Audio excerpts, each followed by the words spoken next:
नितिन नबीन आज बीजेपी के राष्ट्रीय अध्यक्ष बन गए हैं। दुनिया की सबसे बड़ी पार्टी जिसके 14 करोड़ कार्यकर्ता हैं, उस पार्टी के नितिन नबीन सबसे युवा अध्यक्ष बने हैं। आप इस बदलाव को बीजेपी की अगले वर्ल्ड कप की तैयारी भी कह सकते हैं और बीजेपी के लिए अगला वर्ल्ड कप होगा वर्ष 2029 में होने वाला लोकसभा का चुनाव। आपने अक्सर ये देखा होगा, जिस तरह क्रिकेट के वर्ल्ड कप से पहले भारत की टीम में कई बार बड़े बड़े बदलाव आपको देखने को मिलते हैं।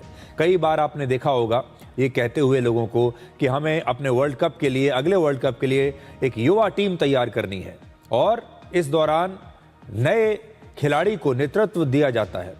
आपने हमारी टीम में देखा होगा, विराट कोहली और रोहित शर्मा जैसे वरिष्ठ खिलाड़ियों की बजाय शुभमन गिल जैसे खिलाड़ियों को आगे बढ़ाया जाता है, उन्हें कप्तान बना दिया जाता है। लगभग वैसा ही बीजेपी में भी हो रहा है और वहां पर नितिन नबीन को इस समय अध्यक्ष बना दिया गया है। आप ये समझ लीजिए कि बीजेपी भी भारत की क्रिकेट टीम की तरह अब शायद अगले वर्ल्ड कप की तैयारी कर रही है। वर्ल्ड कप अलग अलग हो सकता है और जैसे मैंने आपको कहा, अगला लोकसभा चुनाव जो 2029 में है, जिसमें अभी कुछ समय है, इसलिए ये जनरेशनल शिफ्ट अब बीजेपी में हो रहा है। भारत जैसे देश में जहां राजनीति सिर्फ परिवारवाद और विरासत के आसपास घूमती है, वहां नितिन नबीन का राष्ट्रीय अध्यक्ष बनना किसी करिश्मे से कम नहीं है। यह सिर्फ एक अध्यक्ष का चयन नहीं है, बल्कि ये बीजेपी की राजनीति की उस परंपरा को दिखाता है जहां परिवार और वंशवाद नहीं बल्कि संगठन काम करता है, जहां कार्यकर्ता होना ही सबसे बड़ी योग्यता है और बीजेपी का एक सामान्य कार्यकर्ता भी पार्टी का अध्यक्ष बन सकता है। ये बीजेपी ने पूरी दुनिया को दिखाया है। अपनी 45 साल की राजनीतिक यात्रा में बीजेपी ने बार बार यही साबित किया है कि पार्टी में परिवार तंत्र नहीं बल्कि लोकतंत्र चलता है और आज जो तस्वीरें आप देख रहे हैं ये वही हैं। बीजेपी के लोकतंत्र को समझने के लिए आप इन तस्वीरों को देख सकते हैं। दिल्ली में बीजेपी के मुख्यालय में आज नितिन नबीन को औपचारिक रूप से राष्ट्रीय अध्यक्ष चुने जाने का कार्यक्रम आयोजन किया गया उसका, और वो निर्विरोध बीजेपी के 12वें राष्ट्रीय अध्यक्ष चुने गए। नितिन नबीन जब राष्ट्रीय अध्यक्ष के तौर पर अपना पद ग्रहण कर रहे थे, तब उन्हें कुर्सी पर खुद भारत के प्रधानमंत्री नरेंद्र मोदी ने बैठाया। बीजेपी के 3 पूर्व अध्यक्ष राजनाथ सिंह, अमित शाह और जेपी नड्डा भी वहां पर मौजूद थे। बीजेपी के ये सभी नेता उम्र और अनुभव में नितिन नबीन से बहुत वरिष्ठ हैं, बहुत बड़े हैं, लेकिन उन्होंने नितिन नबीन को वही सम्मान दिया जो एक पार्टी अध्यक्ष को दिया जाता है। और पार्टी में सभी वरिष्ठ नेता, मंत्री और मुख्यमंत्री एक अनुशासित कार्यकर्ता की तरह दिखाई दिए। जो लोग नितिन नबीन की कम उम्र को लेकर सवाल खड़े कर रहे हैं, उन्हें भी प्रधानमंत्री मोदी ने यह संदेश दिया कि नितिन नबीन अब बीजेपी में उनके बॉस बन चुके हैं और वो अब उनके कार्यकर्ता की तरह है। भाजपा एक ऐसी पार्टी है जहां लोगों को लगता होगा कि नरेंद्र मोदी देश के प्रधानमंत्री है, तीसरी बार प्रधानमंत्री बने, 50 साल की छोटी आयु में मुख्यमंत्री बन गए, 25 साल से लगातार हेड ऑफ द गवर्नमेंट रहे हैं। ये सब अपनी जगह पे हैं, लेकिन इन सबसे भी बड़ी चीज मेरे जीवन में है, मैं भारतीय जनता पार्टी का कार्यकर्ता हूं। ये सबसे बड़ा गर्व है। और जब बात पार्टी के विषयों को आती है, तब माननीय नितिन नबीन जी, मैं एक कार्यकर्ता हूं, वे मेरे बॉस हैं।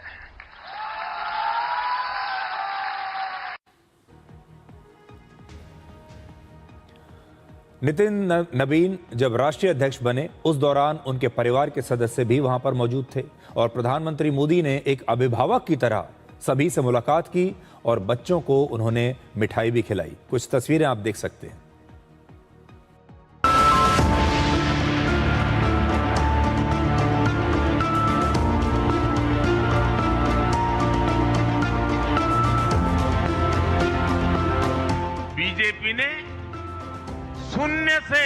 लेकर शिखर तक का सफर देखा है। बीजेपी एक संस्कार है, बीजेपी एक परिवार है। हमारे यहां मेंबरशिप से भी ज्यादा रिलेशनशिप है।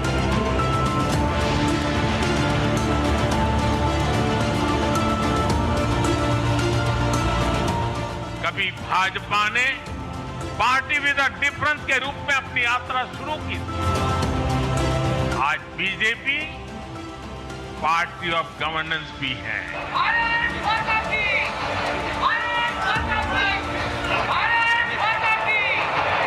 हमें ध्यान रखना है कि जो कांग्रेस की बुराइयों से बचेगा वही देश में आगे बढ़ेगा।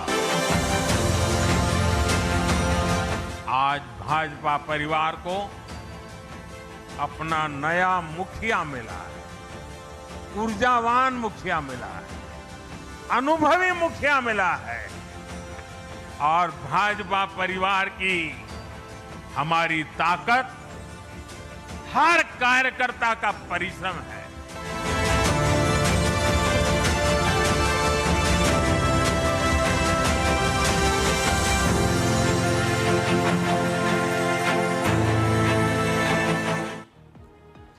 तो ये बीजेपी की टीम के युवा कप्तान हैं नितिन नबीन, जिनकी उम्र है 45 साल, और प्रधानमंत्री मोदी, जिनकी उम्र है 75 वर्ष। और प्रधानमंत्री आज कहते हैं कि मैं आज भी उनके कार्यकर्ता की तरह हूं। 75 वर्ष के प्रधानमंत्री मोदी 45 वर्ष के नितिन नबीन को राष्ट्रीय अध्यक्ष के तौर पर उनकी कुर्सी पर बैठाते हैं,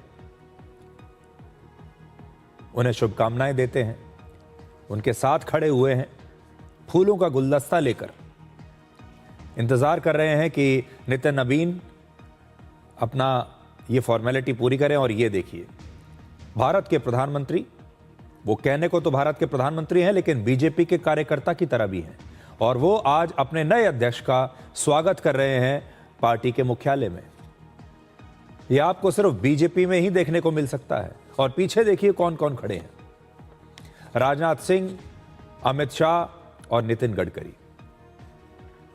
अब आपको बीजेपी के इस नए युवा कप्तान के बारे में बताते हैं। वर्ष 1980 में नितिन नबीन का जन्म रांची में हुआ था, जो उस समय बिहार का हिस्सा था, और अब ये झारखंड की राजधानी है। उन्होंने इंटरमीडिएट यानी 12वीं तक पढ़ाई की है। वो भारतीय जनता युवा मोर्चा के राष्ट्रीय महामंत्री रहे हैं। वर्ष 2006 से लगातार 5 बार बिहार विधानसभा में विधायक रहे हैं। वर्ष 2021 में पहली बार बिहार सरकार में सड़क और परिवहन मंत्री बने, और पिछले साल नीतीश कुमार की सरकार जब दोबारा बनी तो नितिन नबीन भी उसमें दोबारा मंत्री बनाए गए। यानी मंत्री के तौर पर अनुभव है, एक विधायक के तौर पर अनुभव है, पार्टी कार्यकर्ता के तौर पर अनुभव है, और संगठन का भी लंबा अनुभव है। लेकिन बीजेपी के राष्ट्रीय कार्यकारी अध्यक्ष बनाए जाने के बाद उन्होंने बिहार सरकार से इस्तीफा दे दिया था।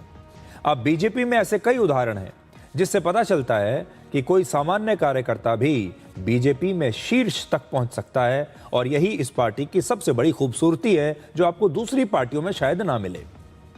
अब आपको बीजेपी के फ्लैशबैक की कुछ तस्वीरें दिखाते हैं। पुरानी तस्वीरें जरा देखिए। प्रधानमंत्री मोदी वर्ष 2001 में गुजरात के मुख्यमंत्री और फिर 2014 में प्रधानमंत्री बने, लेकिन उससे पहले उन्होंने करीब 14 वर्षों तक बीजेपी में एक सामान्य कार्यकर्ता से शुरुआत करके फिर अलग अलग संगठन की जिम्मेदारियां निभाई। तस्वीर में आप देखिए, प्रधानमंत्री मोदी एक सामान्य कार्यकर्ता के तौर पर जमीन पर बैठे हुए हैं, जबकि बीजेपी के वरिष्ठ नेता लाल कृष्ण आडवाणी कुर्सी पर बैठे हुए हैं। उस जमाने की तस्वीर है।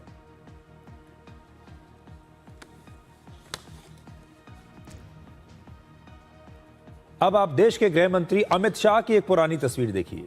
यह तस्वीर 1996 की है।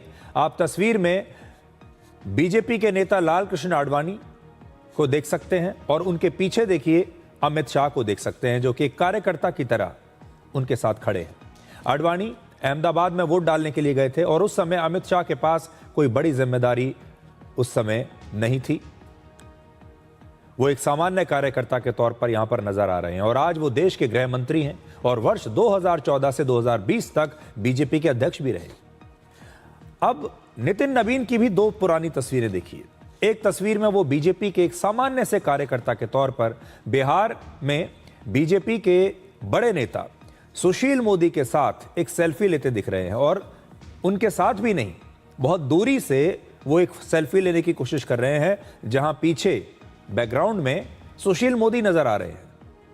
जैसे कि आज किसी भी पार्टी में जो कार्यकर्ता होते हैं वो बड़े नेताओं को देखकर उत्साहित रहते हैं। हर कार्यकर्ता की इच्छा रहती है कि बड़े नेता के साथ उनकी एक फोटो आ जाए। तो यहां तो सुशील मोदी उनके साथ खड़े भी नहीं है, बल्कि सिर्फ एक कमरे में है। और नितिन नबीन के लिए शायद इतना ही बहुत है कि वो इस तस्वीर के जरिए बताना चाहते हैं कि देखिए, मैं भी उसी कमरे में हूं, मैं भी उसी जगह पर हूं जहां पर सुशील मोदी बैठे हैं और मैं उनके इतने करीब हूं। और आज नितिन नबीन बीजेपी के अध्यक्ष हैं। दूसरी तस्वीर आज की है जब वो राष्ट्रीय अध्यक्ष बन चुके हैं, और आज नितिन नबीन ने भी कहा कि सिर्फ बीजेपी ही एक ऐसी पार्टी है जहां किसी सामान्य कार्यकर्ता को भी बड़ी जिम्मेदारी मिल सकती है। ये ट्रांजिशन जो है, ये बदलाव जो है, देखिए कहां से कहां उन्हें ले आया है।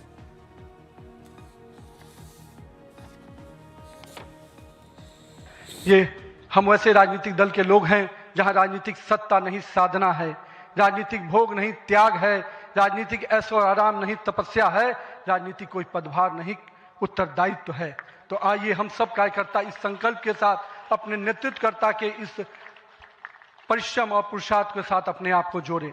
मेरे प्रिय कार्यकर्ता साथियों, यदि भाजपा आज विश्व की सबसे बड़ी राजनीतिक दल बनी है तो इसका मुख्य कारण हमारा प्रेरणादायी नेतृत्व है, हमारा विचारधारा है और हमारे लाखों कार्यकर्ताओं का मेहनत है। वो कार्यकर्ता जो बिना फोकस में आए अनवरत काम करता है, वो कार्यकर्ता जो कठिन से कठिन परिस्थिति में भी भारत का ध्वज झुकने नहीं देता है, वो कार्यकर्ता जो सीना ठोक के कहता है तेरा वैभव अमर रहे मां, हम दिन चार रहे न रहे। कहते हैं राजनीति में कभी कभी इत्तेफाक भी होता है, और आज भी एक ऐसा इत्तेफाक बीजेपी में हुआ। नितिन नबीन की इस समय उम्र जो है वो 45 वर्ष है, और बीजेपी की स्थापना को भी 45 वर्ष ही पूरे हो चुके हैं। बीजेपी की स्थापना के 1.5 महीने के बाद नितिन नबीन का जन्म हुआ था, और इन 45 वर्षों में बीजेपी के कुल 11 राष्ट्रीय अध्यक्ष बने हैं। सबसे पहले राष्ट्रीय अध्यक्ष अटल बिहारी वाजपेयी थे। वो 55 वर्ष की उम्र में अध्यक्ष बने और 6 साल तक बीजेपी अध्यक्ष रहे। फिर अटल बिहारी वाजपेयी के बाद लाल कृष्ण आडवाणी पहली बार 58 वर्ष की उम्र में बीजेपी के अध्यक्ष बने, और वो 3 बार अध्यक्ष बने और कुल मिलाकर 10 वर्षों तक पार्टी के अध्यक्ष पद पर रहे। बीजेपी के तीसरे राष्ट्रीय अध्यक्ष मुरली मनोहर जोशी थे, जो 57 वर्ष की उम्र में अध्यक्ष बने थे। 2 साल तक वो बीजेपी के अध्यक्ष रहे। इसके बाद राष्ट्रीय अध्यक्ष कुशाभाऊ ठाकरे बने। वो 75 वर्ष की उम्र में बने थे और 2 वर्षों तक अध्यक्ष रहे। फिर बंगारू लक्ष्मण आए, 61 साल की उम्र में वो अध्यक्ष बने, 1 साल तक अध्यक्ष रहे। इसके बाद के जना कृष्णमूर्ति 72 वर्ष की उम्र में अध्यक्ष बने। उनके बाद एम वेंकैया नायडू बीजेपी के 7वें अध्यक्ष बने। उस समय उनकी उम्र 53 साल थी। इसके बाद राजनाथ सिंह 54 वर्ष की उम्र में अध्यक्ष बने, 2 बार अध्यक्ष बने। कुल मिलाकर 5 वर्षों तक वो अध्यक्ष पद पर रहे। इसके बाद नितिन गडकरी 52 वर्ष की उम्र में बीजेपी के 9वें अध्यक्ष बने और 3 साल तक रहे इस पद पर। और फिर अमित शाह सिर्फ 49 वर्ष की उम्र में बीजेपी के 10वें राष्ट्रीय अध्यक्ष बने और 6 वर्षों तक वो इस पद पर रहे। उनके बाद जेपी नड्डा 59 वर्ष की उम्र में अध्यक्ष बने और वो भी 6 वर्षों तक ही राष्ट्रीय अध्यक्ष रहे। और अब 45 वर्ष की उम्र में नितिन नबीन बीजेपी के 12वें राष्ट्रीय अध्यक्ष बने हैं। लेकिन यहां पर आप ये देखिए, नितिन नबीन को कहा जा रहा है कि वो सबसे युवा हैं, 45 साल की उम्र में वो बन गए हैं। लेकिन अगर आप अमित शाह को भी देखेंगे तो अमित शाह भी सिर्फ 49 वर्ष की उम्र में बीजेपी के राष्ट्रीय अध्यक्ष बन गए थे। और यही 2 ऐसे नेता हैं जो 50 साल से कम उम्र में बीजेपी के राष्ट्रीय अध्यक्ष बने हैं। अमित शाह 49 साल की उम्र में बने और नितिन नबीन अब सिर्फ 45 साल की उम्र में राष्ट्रीय अध्यक्ष बन गए हैं।